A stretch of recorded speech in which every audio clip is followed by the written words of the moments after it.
Hello again. So we're still focusing on our inference writing, and today you're going to start drafting your inference story. But you're going to be using what you filled out prior to this, the writing that uses the five senses. We're going to incorporate that into our story.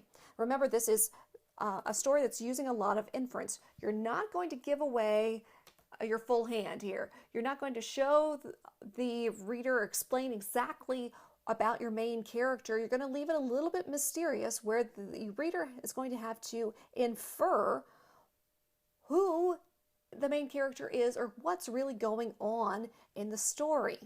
Here's my example. So I took my idea of being in the forest, and we went through and we talked about sights and smells and sounds and touch.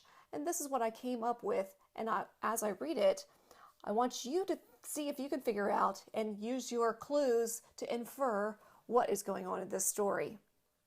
I let my gaze stare up into the leafy canopy overhead. Sunlight streams down in little shafts of golden light. Dust motes and gnats briefly interrupt the light on its journey to the forest floor. I inhale deeply. The pungent scent of damp wood and decaying leaves fills my nostrils. It is another fine day. I stride confidently through the underbrush. This is my domain. I am the one in charge here, the true king of the jungle, as it were. My knuckles brush against rough wood as I move. Leaves and twigs crack beneath my weight. The others in my group follow where I lead. It is good to be king. "Look at the big one over there," the voice of a youngster chimes. "Yes, dear, and look, he's a silverback," comes the reply from an older voice. I stir. My eyelids flutter. Opening my eyes into little slits, I look up. A jungle canopy is still there, but flat.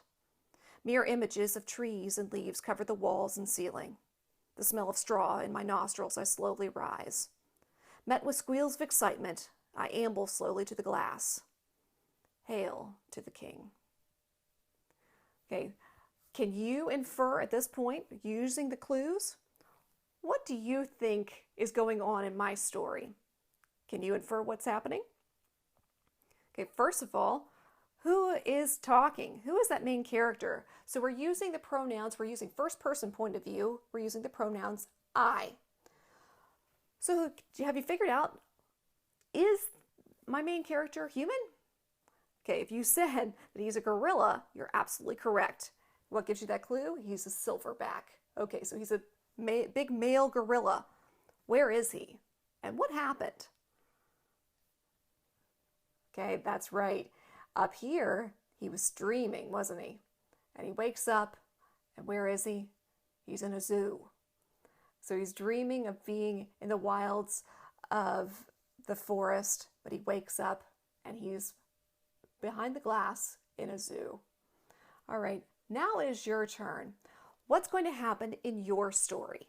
So using pronouns I, me, my, go ahead and write your story using lots of good descriptions, using the five senses. But again, don't give everything away. Make the reader have to infer what's going on in your story. Happy writing.